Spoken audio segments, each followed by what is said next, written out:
Hello everyone, welcome to my channel. So banking awareness के part 1 में हमने बात की थी कि what is the banking, saving account क्या है, करंट अकाउंट क्या है। बट आज हम पार्ट 2 में बात करेंगे कि उसमें कितना हमें मिनिमम बैलेंस को मेंटेन करना पड़ता है, टाइम डिपॉजिट क्या होती है, एक्सेट्रा। तो हाँ, शुरू करते हैं हम मिनिमम बैलेंस से।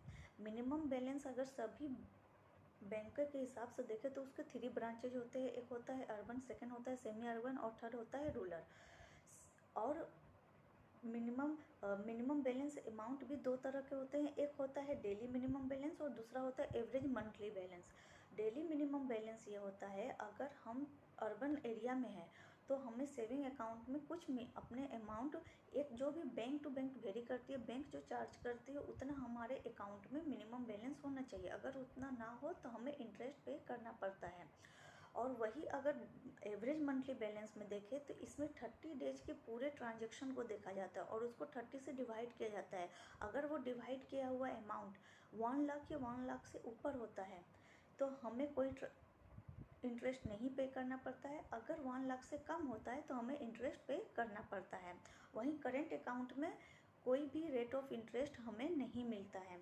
उसी हिसाब से अगर अब तो ये वह इंटरेस्ट, हमें कितना इंटरेस्ट देना पड़ता है, पर हमें टाइम डिपॉजिट क्या है, कितने टाइम तक रखेंगे, कितने टाइम तक हमें रखना है किस सेविंग अकाउंट में या करेंट अकाउंट में। तो टाइम डिपॉजिट भी 2 तरह के होते हैं। एक होता है फिक्स्ड डिपॉजिट जिसको एफडी बोलते हैं और दूसरा होता है रिकरिंग डिपॉजिट जिसको आरडी बोलते हैं। फिक्स्ड डिपॉजिट वो होता है जिसको हम मिनिमम 7 डेज के लिए रख सकते हैं और मैक्सिमम 10 ईयर्स के लिए हम उसको फिक्स डिपॉजिट, बैंक में हम फिक्स डिपॉजिट करते हैं तो वो मिनिमम 7 डेज के लिए होता है या मैक्सिमम 10 ईयर्स के लिए हम उसको रख सकते हैं। और इसका rate of interest saving account से हमें ज़्यादा मिलता है। मीन्स फिक्स डिपॉजिट का rate of interest is maximum in comparison to saving account. वो इसलिए क्योंकि सेविंग अकाउंट में कभी भी पैसे हम निकाल सकते, उसे जमा कर सकते, उसका ट्रांजैक्शन हमेशा होता जाता रहता है, इसलिए उसमें रिस्क ज़्यादा है। बट फिक्स डिपॉजिट में बैंक को प्रॉफिट ज़्यादा होती है क्योंकि उसमें ट्रांजैक्शन हमेशा नहीं होते हैं, एक टाइम ऑफ पीरियड पर ही हम उसमें ट्रांजैक्शन करते हैं, तो इसलिए इससे बैंक को भी ज़्यादा प्रॉफिट मिलती है। इसलिए फिक्स डिपॉजिट में सेविंग अकाउंट से हमें रेट ऑफ इंटरेस्ट ज़्यादा मिलती है। अगर अब बात करें रिकरिंग डिपॉजिट क्या होती है, तो रिकरिंग डिपॉजिट में कोई एक फिक्स डिपॉजिट की तरह पे करना ये कंपलसरी नहीं है। इसमें मंथली हमें पे करना पड़ता है। इसका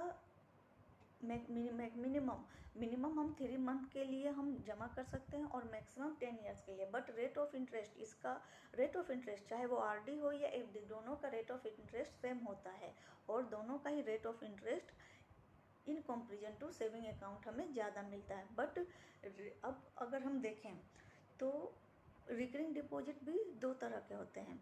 एक होता है फिक्स्ड और एक होता है फिक्स्ड रिकरिंग डिपॉजिट और दूसरा होता है वेरिएबल आरडी जिसको हम रिकरिंग डिपॉजिट बोलते हैं। अब इन 2 चीज़ों को एक्सप्लेन हम, चाहे वो फिक्स्ड हो या वेरिएबल आरडी, इन 2 चीज़ों को हम नेक्स्ट वीडियो में एक्सप्लेन करेंगे। तो इस वीडियो में बस आज इतना ही। अगर आपको ये वीडियो अच्छा लगा हो तो प्लीज़ इस वीडियो को शेयर करें, चैनल को सब्सक्राइब करो और लाइक करें। Thank you.